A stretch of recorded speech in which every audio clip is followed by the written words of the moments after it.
کتب علیکم اذا حضر احدکم الموت، تم پر یہ بھی فرض کیا گیا ہے کہ جب تم میں سے کوئی شخص نزع کے عالم میں ہو، موت آ دھمکے اس پر، ان ترک خیرا الوصیۃ للوالدین، کہ وہ وصیت کر دے اپنے مال میں سے اپنے والدین کے لیے، والاقربین اور قریبی رشتہ داروں کے لیے، بالمعروف معروف طریقے سے، انصاف کے ساتھ، حقا علی المتقین، یہ پرہیزگاروں پر اللہ کی طرف سے حق ہے۔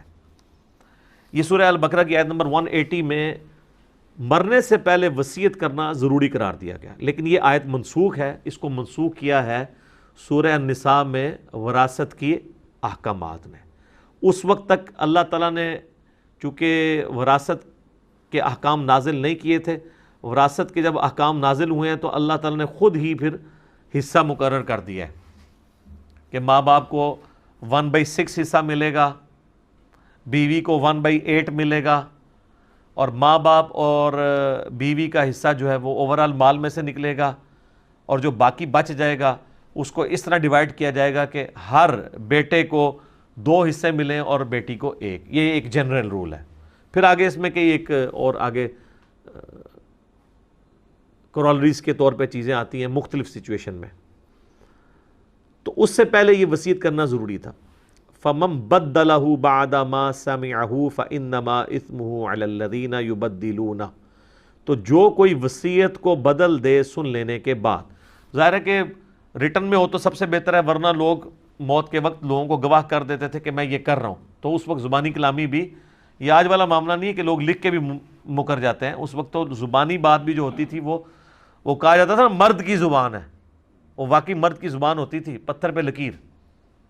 تو اللہ تعالیٰ ہمارا ہے کہ مرنے کے بعد اگر کسی شخص نے، یعنی کسی کمیونٹی نے، اس کے رشتہ داروں نے مرنے والے کی وصیت کو بدل دیا تو اس کا گناہ ان کے اوپر ہوگا۔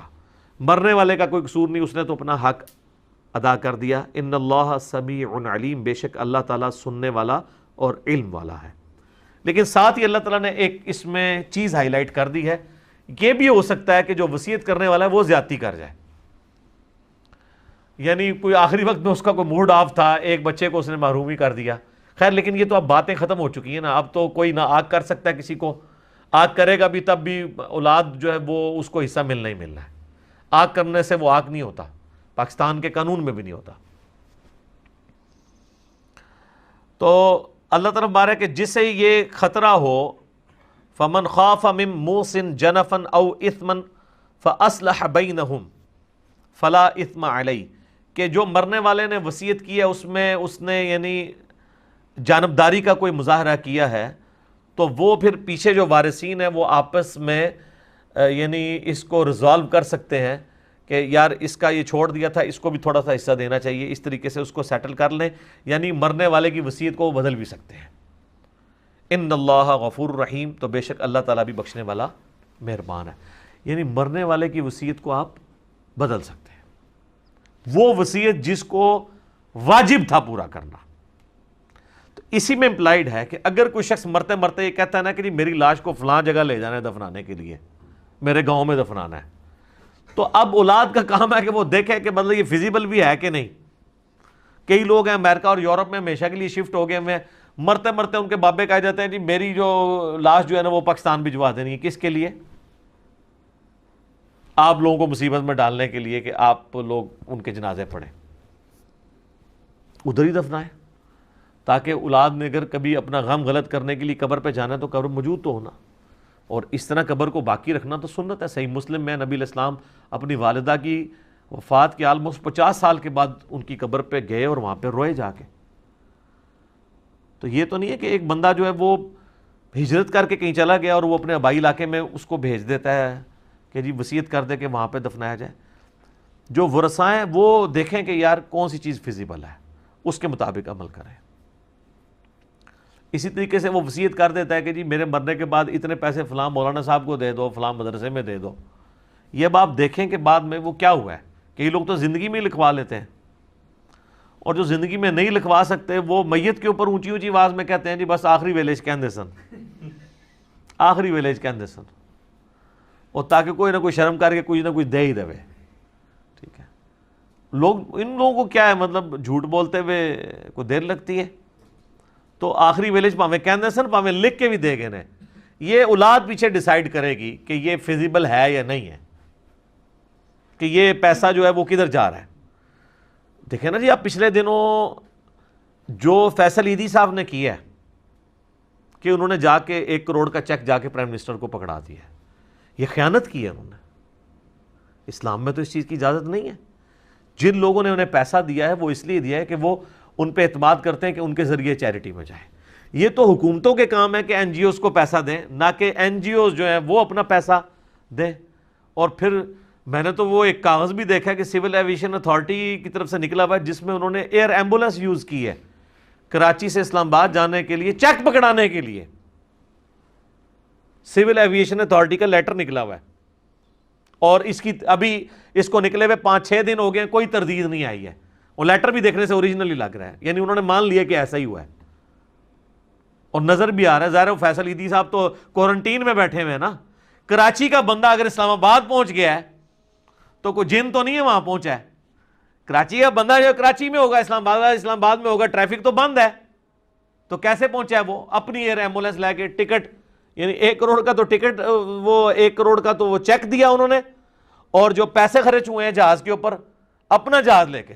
سر جس ملک کے اندر وزراء, پرائم منسٹرز, آرمی چیفز پورے چارٹرڈ طیارے لے کے جا رہے ہوں, تو سر اتنے پھر عیدی صاحب کا بیٹا بھی کہے گا میں کیوں نہ لے کے جاواں, میں تو پھر بھی ڈلیور کر رہے ہیں نیشن نو. ظاہر ہے اوپر بڑوں کو ہی دیکھا جاتا ہے نا. اور آپ دیکھیں نیچے کتنے لوگوں نے کمنٹس کیے کہ آندہ سے ہم 1 روپیہ نہیں ان کو دیں گے. وہ 1 روپیہ اس نے 1 کروڑ روپیہ دے کے اپنے کروڑوں روپے لوز کروا لیے. تو اس طرح کی بھی معاملات یعنی مس ہینڈل ہو جاتے ہیں لوگوں سے. تو یہ دیکھنا چاہیے کہ جب کوئی شخص وصیت کرتا ہے, آپ اس کی وصیت کو اس طریقے سے مال جس کام کے لیے دیا گیا اس کام کے لیے وہ استعمال کریں. آپ اس کی اجازت کے بغیر نہیں کر سکتے. اکثر آپ مساجد میں بھی دیکھتے ہوں گے کہ لوگ پیسے دے کے جاتے ہیں اور کہتے ہیں جی یہ مسجد کے بل کے لیے استعمال کر لیں. ٹھیک ہے, اب جب دیتے وقت اس نے یہ شرط لگا دی ہے نا سر, تو مسجد کے بل کے علاوہ کسی اور چیز کے لیے وہ استعمال نہیں ہو سکتا الا یہ کہ اس سے اجازت لی جائے. وہ لوگ کیوں ایسے کہہ رہے ہوتے ہیں؟ ان کو یہ یقین ہوتا ہے کہ یہ مولانا صاحب اپنی جیب میں استعمال کریں گے, اپنے اوپر لگا لیں گے. کیونکہ اکثر جو تگڑے قسم کے مولوی ہیں وہ تو مسجد کمیٹیاں آگے پہلے توڑ دیتے ہیں جیسے اسٹرانگ ہوتے ہیں, چندہ اپنے قبضے میں کر لیتے ہیں. پھر کوئی ان کی یعنی ڈکلیئرڈ تنخواہ تو ہوتی ہے 15,000, لیکن جو انڈکلیئرڈ ہے ان کے خرچے بتا رہے ہوتے ہیں کہ یہ 15,000 تو روز کا خرچ کر رہے ہیں. تو کہاں سے کر رہے ہوتے ہیں؟ وہ چندہ ان کے قبضے میں ہوتا ہے. اس لیے جو سمجھدار لوگ ہیں نا وہ چندہ باکس پہ لکھوا دیتے ہیں کہ جی اس میں جو چندہ آپ ڈالیں گے اس کے کلی اختیار ہوں گے خرچ کرنے والوں کو. یہ باپا جانی والوں کے جو آپ چندے دیکھیں گے نا ان کے اوپر یہ عبارت لکھی ہوتی ہے, اور یہ بڑے شرعی طور پہ صحیح لکھی ہوئی ہے انہوں نے, کیونکہ وہ بری الذمہ ہو گئے ہیں. اب آپ نے ڈال دیا تو اس پہ لکھا ہے کہ اس میں جو چیز ڈالیں گے وہ ہمیں فل اختیار ہوگا, ہم اسے جہاں مرضی استعمال کریں. اچھا لفظ کیا استعمال کیا؟ کلی اختیار. کلی سے ہر شے آ سکتی ہے جناب, کوئی دنیا کی چیز ہے وہ کل بھی آ سکتی ہے. تو اب آپ نے ڈال دیا تو وہ بری الذمہ ہو گئے. ہاں دنیاوی طور پہ بری الذمہ ہو گئے, باقی اللہ کو تو وہ جواب دیں گے کہ وہ کلی میں انہوں نے اگر وہ اپنی ذاتیات اس میں لے آئے ہیں اور دین کے اوپر نہیں لگایا انہوں نے, اور اپنی خدمت کرنے کو دین کی خدمت سمجھ لیا ہے, تو وہ تو اللہ تعالیٰ کو جواب دے ہوں گے. وَلِعَوْذُ بِاللَّهِ تَعَالَى.